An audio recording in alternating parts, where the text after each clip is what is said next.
So we had Turok, Jet Force Gemini, Banjo-Kazooie. I think I know how I'm gonna pick the next one. Let's pick a game.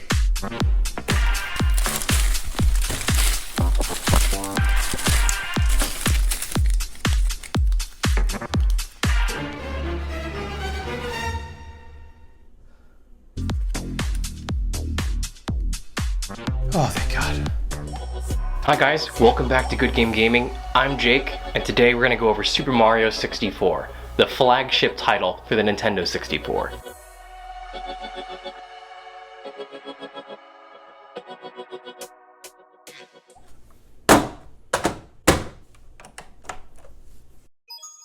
It's me, Mario! So sitting back down for the first time in a while and playing this game, I'm just reminded of all the history I've had with it, these lush 3D levels and stuff, and like weird quirky things that you can do. I'm pretty sure you can murder a baby penguin in here, so let me give this a shot.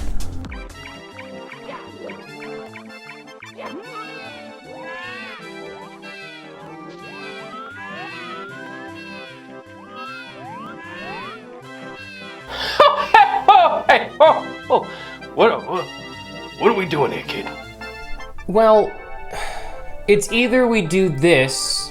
No, don't. Do not make me do this. I don't want to do this. Or it goes in a camp at the border. Why are those the options? Why are those the only two? Well, because 2020 was really, really weird, man. That's the worst thing that happens in 2020?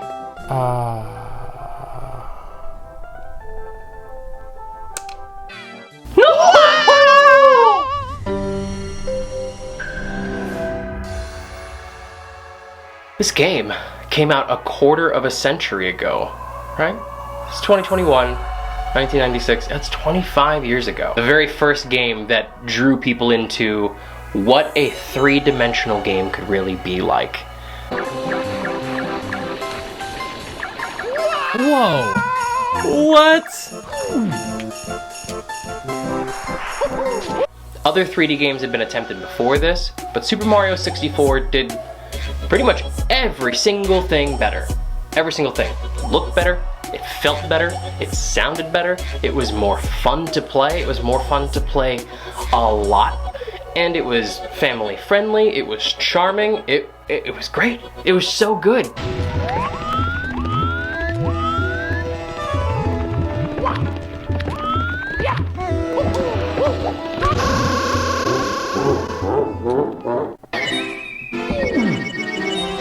Mamma mia! Yeah, I recorded that. All right.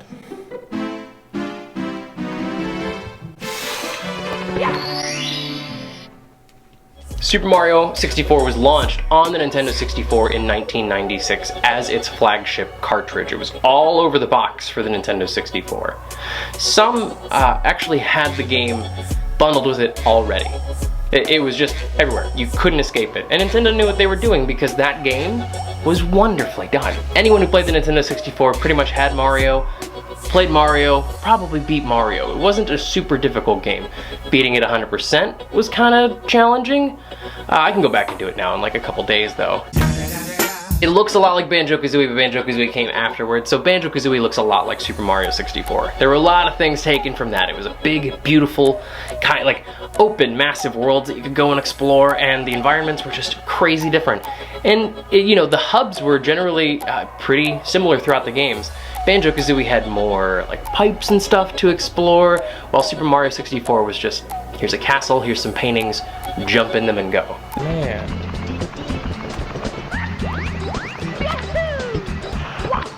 There we go. There we go. Gotta trust in the long jump. Oh. The gameplay in Super Mario 64 is one of the best experiences you will ever have. It feels good handling Mario in this game. It feels really good controlling Mario in this game. The platforming, the puzzle solving, the collectathon-ing, they're all so much fun. And it all comes down to how it's just fun to be Mario in this game.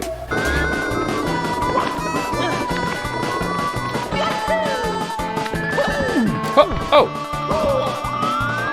Oh no, that's exactly what I thought. Yeah, definitely seems fair. Okay. Just... Clearly I can't handle just jumping across it. They had a large portion, Nintendo had a large portion of their development in Super Mario 64 devoted to just having fun moving him around. There was a huge, it was like what, 13 people that made Super Mario 64, and half of them were dedicated to making sure that it was fun to move Mario around in these worlds. That's what they focused on. And that was a huge success. That's one of the things I remember to this day of being very impressed by. I went back now, and I did it now, and it's good now.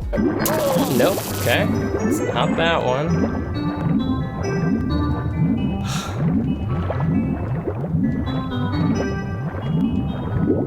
I suck real bad at this game. Everything about this game was pretty much set up for success. You can look at the marketing campaigns from Nintendo back in the early 90s, even the late 80s.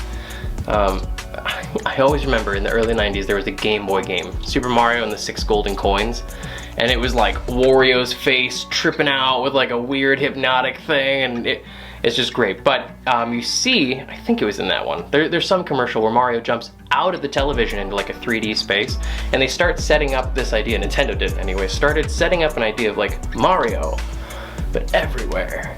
And it worked. It was so good. As soon as that 3D game came out, everybody lost their minds. It was such a big deal back in the mid-90s to have and play that game.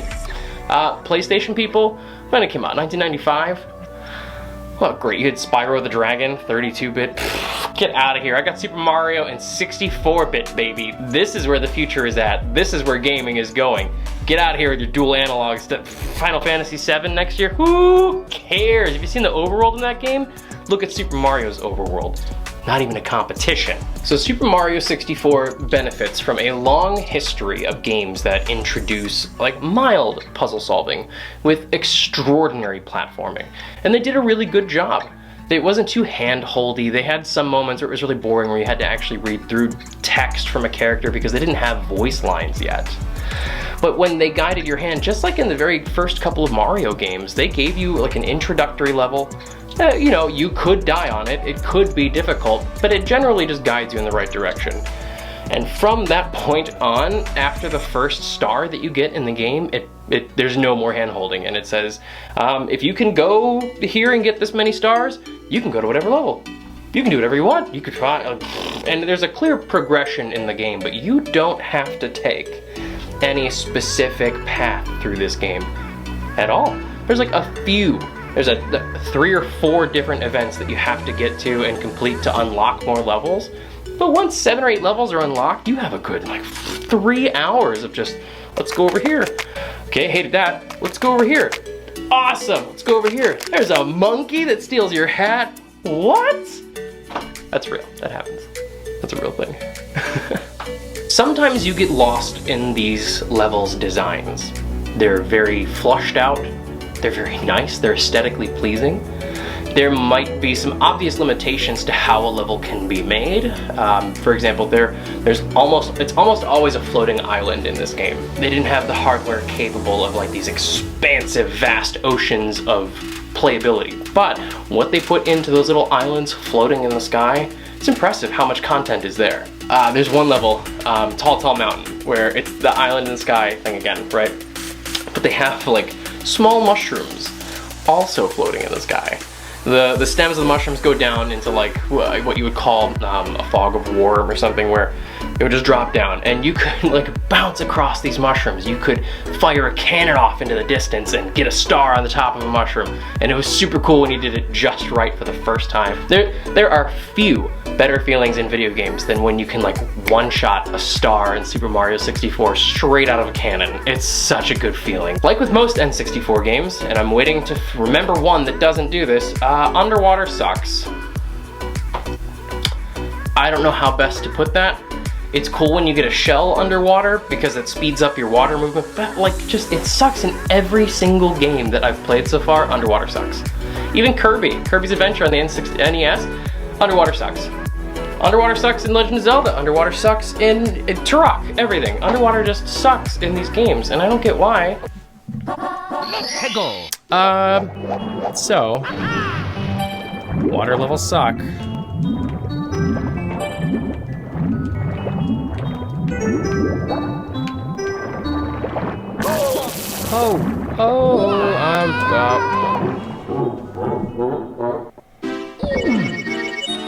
Mamma mia! Oh, I suck at this game.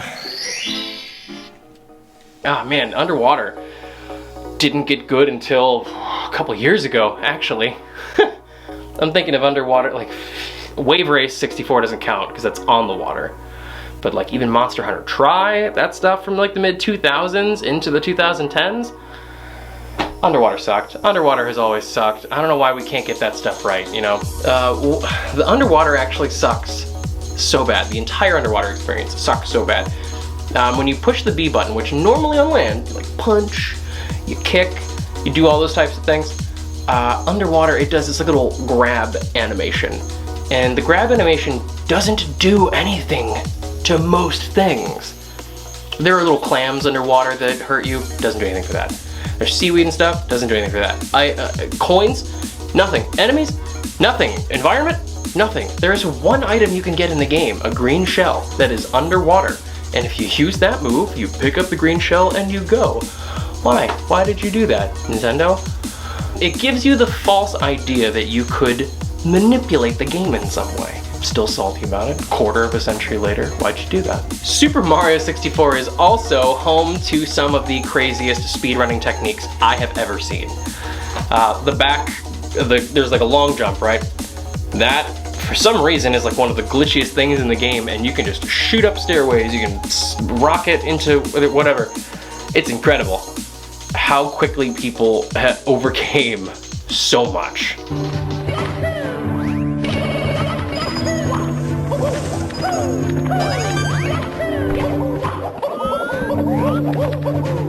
These speedruns have been going on for almost 15 years now. Someone, and I imagine back on the original console, was like, I wonder if I just long jump but go backwards, could I break this game? And they did, and it worked. I don't know how they figured it out. I have no idea. So the story, like in all Mario games, pretty much revolves around Bowser kidnapping the princess. You get to explore this giant castle, and there are paintings on the walls with numbered doors and, you know, keeping them locked away. This hub world is so much fun. There's a lot to explore, there's a lot to do, and you get to basically run up staircases, run down into cellars, you get to shrink down and jump into a birdcage with the booze house in the backyard. It's very cool. The concept of how to play this Mario game is very unique and it's fresh compared to the other ones where you would just, you know, move line by line to circle and you just diddly-diddly-doom, start a new level. The sound department in this game is wonderful. I can't complain. It doesn't blow your mind. But the music is really catchy. The sound effects are they're good for what they are. They're not meant to sound realistic in any way, shape, or form, but they are cartoony and like very boingy. I can't remember that guy's name for the life of me. But I do remember watching an interview with him where he said he was walking down the hallway and he saw all these guys practicing for Mario's lines. So they're like, "It's me, Mario, how's it going?" Don't be afraid to say no. Anyone that asks you to use drugs is not your friend. Drugs can and will kill. Remember, don't be afraid to turn to your priest, your rabbi, your minister, your moms, your dads, your teachers, because drugs can kill. And if you do drugs, you go to hell before you die. And then this guy, I guess, he just went there, he's like, "It's me, Mario." And he got it. And they called the dude in and they were like, "This is the one you want. This is the guy. This is who you want." And this was when the voice of Mario actually came out to us, the consumers. You know, tons of voiceovers that make him lovable and goofy and weird. Worked 100%. It's going to be really rare for you to find a game that has as memorable of a soundtrack as Super Mario 64. It's pretty good. Koji Kondo stayed the composer for this game. He did Super Mario's 1, 2, and 3. He did Super Mario All-Stars. He did, it was Yoshi's Island. It was good. And he got to Super Mario 64 and he did a lot of cool stuff. But There were just a couple themes that like stuck out. The underwater theme is just awesome. The Bob on Battlefield theme, which comes back every now and then, but it's a bum bum ba da da ba da da dum ba dum bum. Super catchy. Like holy cow, it's so good. The Bowser level themes are also awesome. Like when you jump into a Bowser level, you get this. All in all, if you haven't tried Super Mario 64, highly recommend you invest in it. So worth checking out a game that came out so long ago. Like you don't want to think of it as so long ago, but it's 25 years. That's a good chunk of time. It's most of my life. This is a big deal back when you were 6 years old. To get that 50-star door, I'm pretty sure I beat this game 100% as a child. Thank you so much for coming back to Good Game Gaming. I'm Jake. I hope you had a good time. I'm gonna work on a couple other videos that I've got going on. I gotta do GoldenEye 007. I wanna do World of Warcraft Shadowlands. I've got a lot on my plate. So, have a great day. Stay awesome.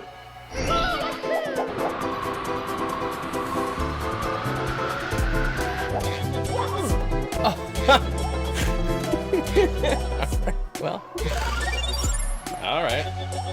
Oh, that's cute.